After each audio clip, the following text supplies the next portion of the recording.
I woke up on a bench, cold and disoriented, the park lights casting eerie shadows around me. My body ached as if I had been there for days. My clothes were crumpled and dirty. But I couldn't remember how I ended up like this. It felt like I had just fallen out of life. No job, no place to live, no friends left. I wandered aimlessly for what felt like hours before I found it. A small, unassuming building nestled between two larger apartment complexes. A simple sign in the window caught my attention. Room available, cheap rent. With nowhere else to go, I knocked on the door. Clara answered, her face pale under the dim hallway light. Her eyes lingered on me for a second too long before she said, "You remind me of someone I used to know." She said, her voice smooth, almost melodic.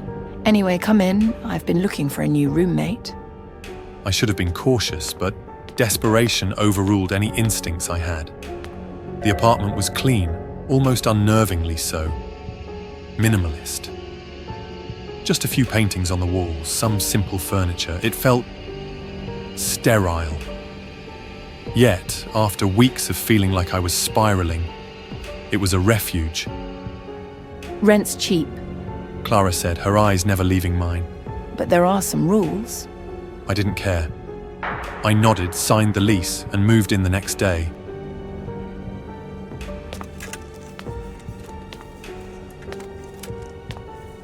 The second day, I found a list of rules taped to the fridge.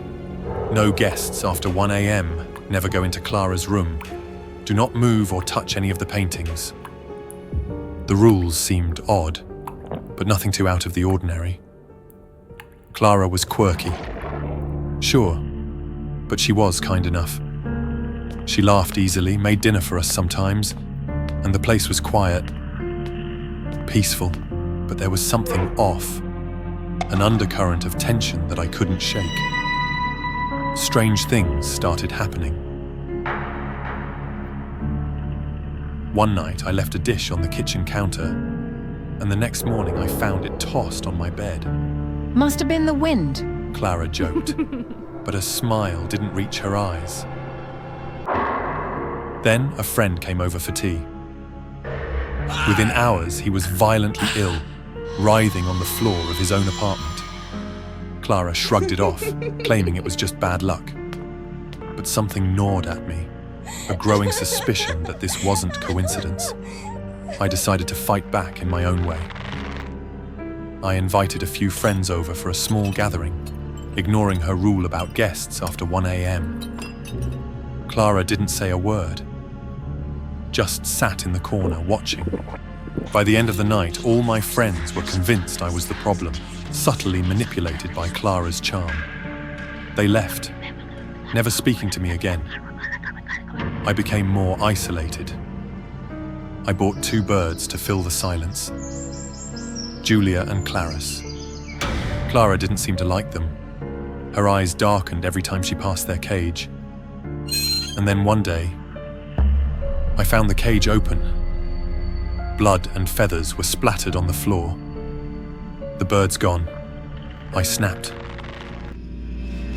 I waited until Clara left the apartment one afternoon before I did the one thing I was explicitly told not to do. I entered her room. The air inside was thick, suffocating. Candles sat half-melted on the floor, surrounding books written in languages I couldn't read. And then I saw them. Drawings, dozens of them, pinned up across the walls. All of me. In each drawing, my eyes were charred black, my mouth filled with writhing insects, my body distorted in grotesque ways. My hands trembled as I stared at the images. What kind of sick game was she playing? The door creaked behind me. I turned to see Clara standing there, a smile slowly creeping across her face. "I told you not to go in." She said softly, her tone gentle, but her eyes burning with something I couldn't place. We argued. I screamed at her, grabbed a lamp from the table and hurled it towards her head, but she didn't flinch. The lamp shattered against the wall. and I ran to the front door, desperate to escape. But it wouldn't open. No matter how hard I pulled, it wouldn't budge. It was like the apartment itself was keeping me trapped. Clara stepped closer. You still don't remember, do you? She whispered, her breath hot against my skin. You've been dead for months, Julius. I killed you, and every day you come back trying to escape this place. But you can't. You're stuck in this loop forever. Her words hit me like a freight train. Dead? No. I couldn't be. I backed away, my mind racing. Images began to flood my thoughts. The argument, the feeling of something piercing my chest, the cold darkness swallowing me whole. I was dead. Clara sighed, a look of weariness crossing her face. I don't know why you keep coming back, but you do, every time. Suddenly, pain exploded in the back of my head. The room spun as I collapsed to the floor, my vision dimming. In the final moments, I saw Clara standing over me, the broken lamp in her hand, blood dripping from it. My blood. She knelt down, her face inches from mine. You should have stayed out of my room.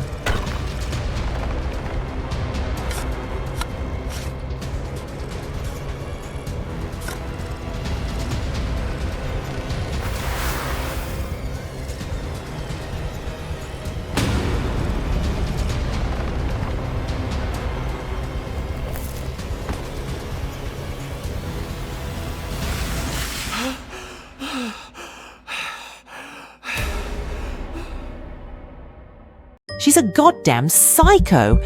I don't know what to do with my stepdaughter anymore. She took a bunch of pictures of me while I was sleeping. Everything started 6 months ago when I married Harry. He has a 13-year-old daughter, Lily, from his previous marriage. I don't have any children of my own. The problem is, Lily and I haven't been able to get along.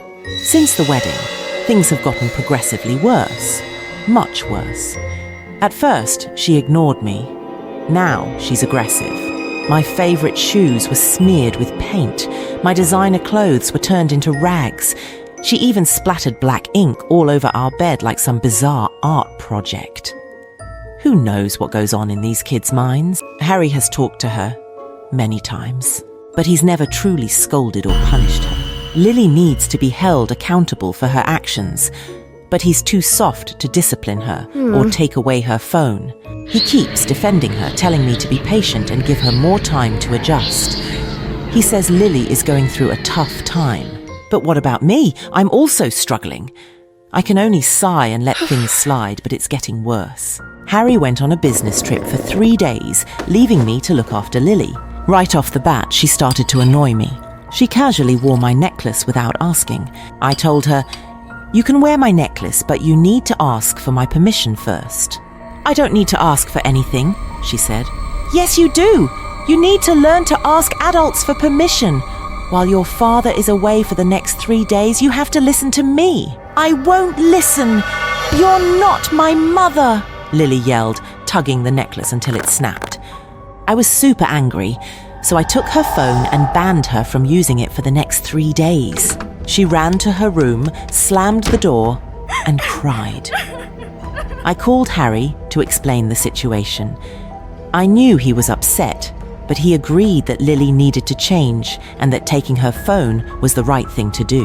I thought that was the end of it, but then I discovered something horrifying. That night, after Lily went to bed, I took a selfie to send to Harry.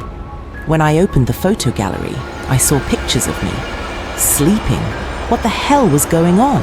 I must have picked up Lily's phone by mistake. But why had Lily taken photos of me sleeping? They were blurry and dark.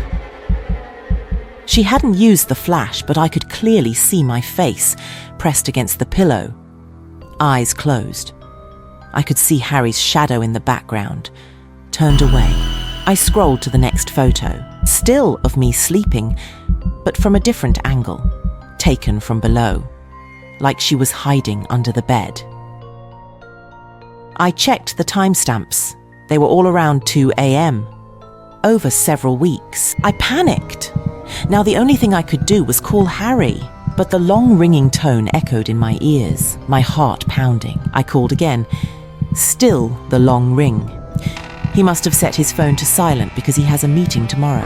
"Jen!" someone suddenly called. From behind me, in the dim light, that was Lily, her wavy hair falling over half her face. Lily wanted her phone back. "Not tonight," I answered, my voice trembling and my heart racing. "But you can have it tomorrow." Lily shrugged and walked back to her room. I looked through the photos again. Why had Lily taken these pictures? To threaten me? To scare me? Was she planning to kill me, or maybe she just wanted to embarrass me? Maybe she planned to post them on TikTok or Instagram, but I looked awful, mouth open while I slept. Anyway, it wasn't the act of a psychopath. Lily was just a child. Still, that night, I locked my bedroom door. While waiting for Lily to finish school, I called Harry. He also thought Lily might have taken the pictures to post online or something, but Harry agreed with me that things had gone too far. He promised to talk to her when he returned from his trip. "Can I use my phone today?" Lily asked the moment she got in the car. "When you're really, really good, then I'll give it back, okay?" Tonight, I just needed to lock my bedroom door to be safe. She couldn't take pictures of me anymore. After talking to Harry, I felt much better, but what happened next made me regret it. That night, Lily was very well behaved. She thanked me for dinner, washed the dishes, and even folded the towels neatly. Although I didn't want to give her phone back, I wanted to reward her for her behavior. So I returned her phone. Suddenly, I woke up at 2:30 a.m. Everything was dark. I couldn't see anything except the faint glow from the nightstand lamp. I realized what had woken me up. A metallic sound. Click, click, coming from the door. Just as I got out of bed, the door burst open. Lily stood in the doorway, holding her phone and... Snap! "What do you think you're doing?" I shouted. Lily suddenly ran away. I jumped out of bed, chased her and demanded, "Hey, stop! Why are you taking pictures of me? Why?" Lily stopped, then slowly turned her head. "Dad doesn't believe me, so I took pictures." "What? What do you mean he doesn't believe you? About what?" Lily said nothing, handing me the phone. She swiped to the first photo of me taken in the dark, blurry and dim. Her finger pointed to the ceiling in the picture. "Look!" "Look at what?" "Just turn up the brightness!" I turned up the brightness. In the picture, something was on the ceiling. Long shapes, crisscrossing. Lily swiped to the next picture and the next. It's like watching an old cartoon, each frame creating a movement. Something was reaching from the ceiling toward the bed, like a woman's arm. Dad didn't believe me when I showed him the pictures. He said he didn't see anything. He scolded me and said I read too many horror stories.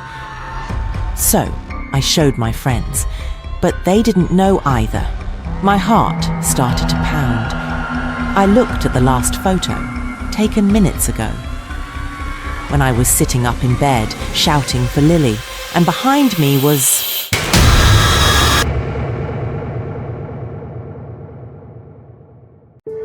I sat there in horror, watching Thomas's legs walk between his bedroom, the kitchen, and the door, over and over again. At one point near the end, stopping to sit at the table and eat something. I could only guess what.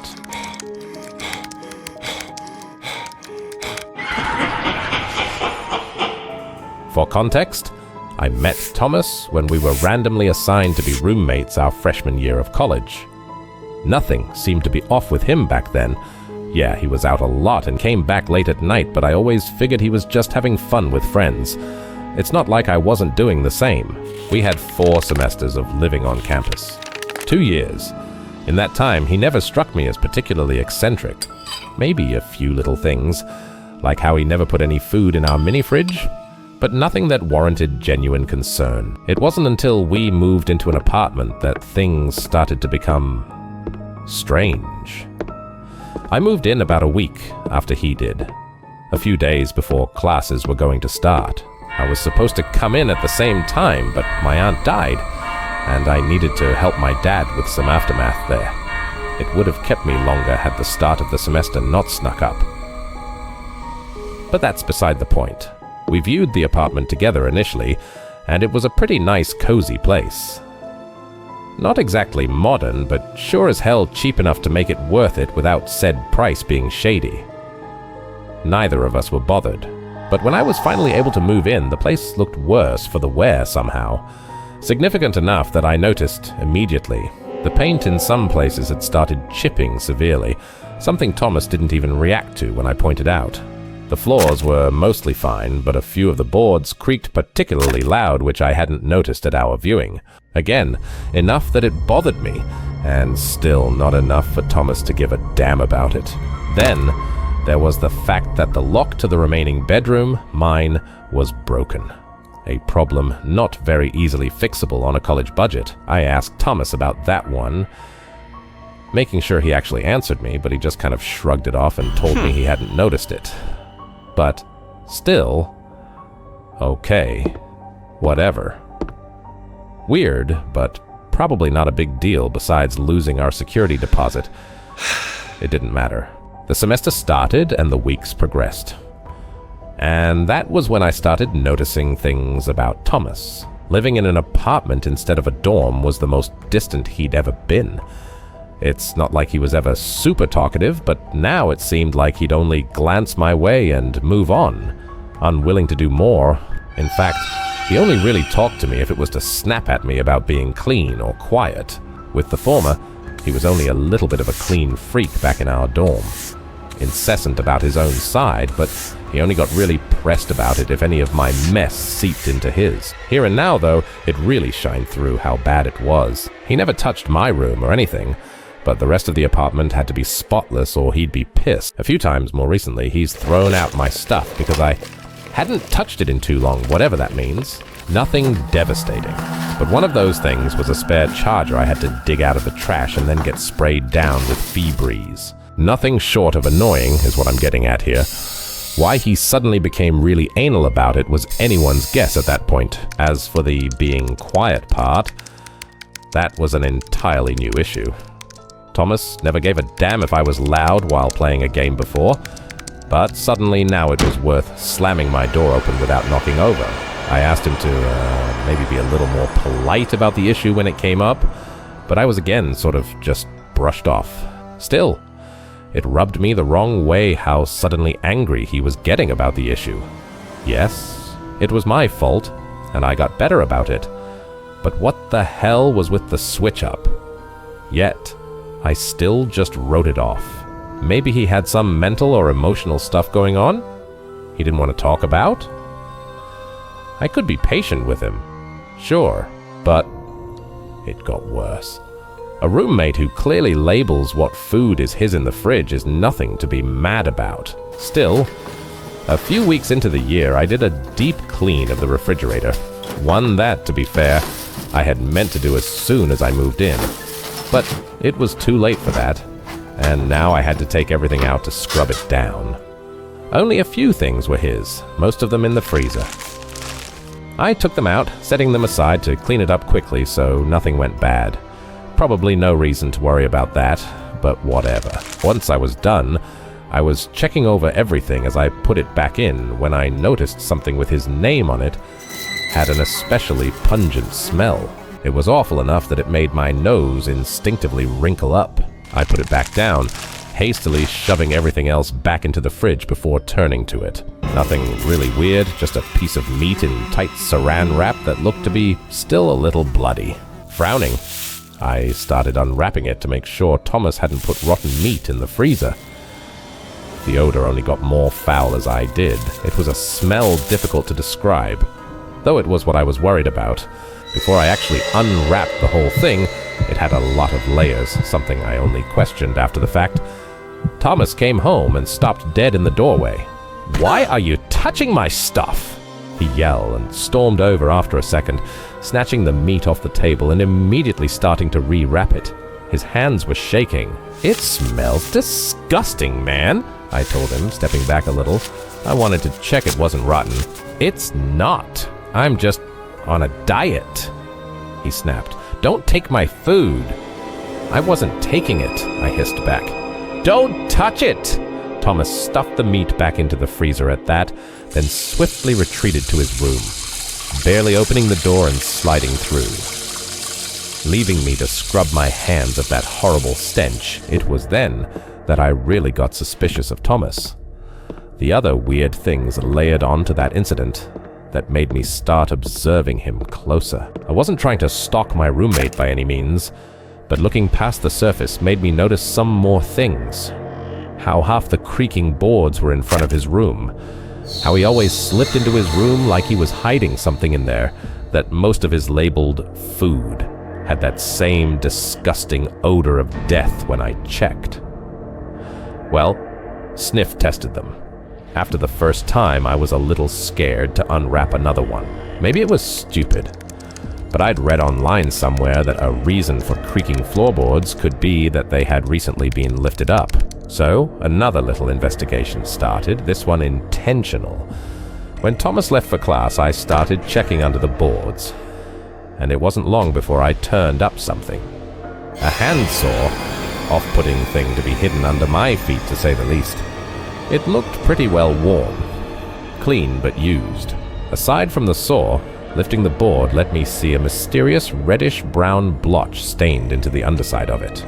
That was enough for me to put the board back and stop thinking about it for now.